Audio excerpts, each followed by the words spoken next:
Prime Minister Narendra Modi received a grand welcome in Trinidad and Tobago on Thursday during the second leg of his five-nation tour. At Piarco International Airport, PM Kamala Prasad Bisesar greeted him in Indian attire. A ceremonial guard of honor and culture programs mark India's honor. Traditional Bhojpuri songs and beats played loudly as people in Indian mythological attire celebrated. At the hotel, chants of Bharat Mata Ki Jai and Modi Modi echoed with live orchestra, showing India's pride worldwide. Prime Minister Narendra Modi will be honored with the Order of Trinidad and Tobago, the country's highest civilian award, on Friday. The major announcement was made by Prime Minister Kamala while addressing the Indian community. Meanwhile, PM Modi is said to hold a key talks with the top leaders to boost bilateral ties.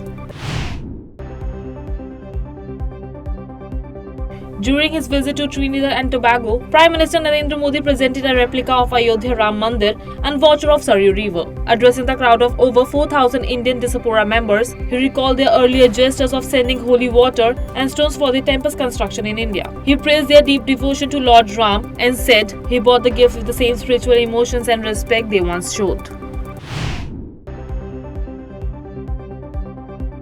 During his address to the Indian community in Trinidad and Tobago, Prime Minister Narendra Modi highlighted the heritage of Trinidad's Prime Minister, Kamala Prasad Bisesar. He said her ancestor came from Buxar, Bihar, and many people proudly called her the daughter of Bihar. PM Modi praised Bihar's legacy, calling it a pride of India and the world. He said the land of Bihar has guided democracy, politics and education for centuries and will keep creating new opportunities ahead.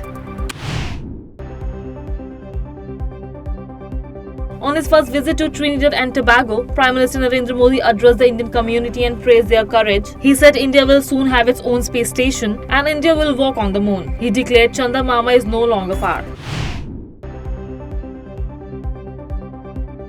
India's cricket tour to Bangladesh in August is likely to be cancelled due to Dhaka's rising anti-India stance under its new leadership. India was set to play 3 ODIs and 3 T20s. Violence against minorities and media rights delays points to suspension, though Bangladesh hopes for reschedule the series.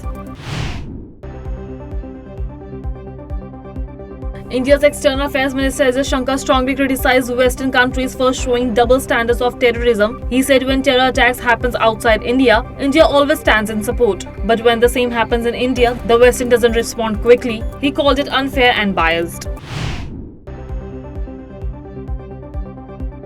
On the 123rd death anniversary of Swami Vivekananda, Prime Minister Narendra Modi paid a tribute and called his thoughts a guiding force for society. He said Vivekananda inspired pride in India's history and culture and strongly emphasized a path of service and compassion. PM Modi shared his message on social media platform X. Union Home Minister Amit Shah is visiting Pune today to attend 4 major events. He will unveil bronze statue of Bajirao Peshwa at NDA, Khadakwasla. He will also interact with NDA cadets, inaugurate Jairaj Sports Centre, visit Bala Sahib Deodara Hospital, and lay the foundation of a health city at Vadachiwadi. The Delhi government has asked CAQM to suspend a fuel ban on old vehicles due to a serious technical issues and public protests. Delhi's Environment Minister Manjinder Singh Sirsa said, factually, ANPR system and public inconvenience make the immediate implementation of this ban unfeasible and premature. Russia has again offered India's 5th generation Stealer fighter Su-57E. Moscow said it is ready to transfer full technology, including source code, allowing India to integrate indigenous weapons. Russia also proposed supplying Su-35M fighter jets under India's MRFA tender.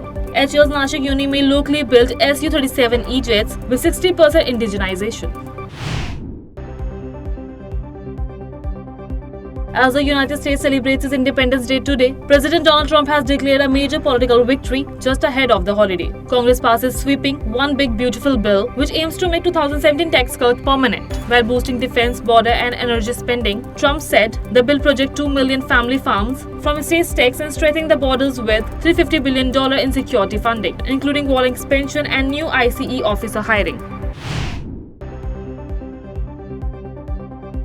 Russian President Vladimir Putin held a phone call with US President Donald Trump, warning that Ukraine war will not stop. Ukraine must stop NATO ambitions, accept Russia's territorial claim. This came as the US paused some weapons supplies to Ukraine.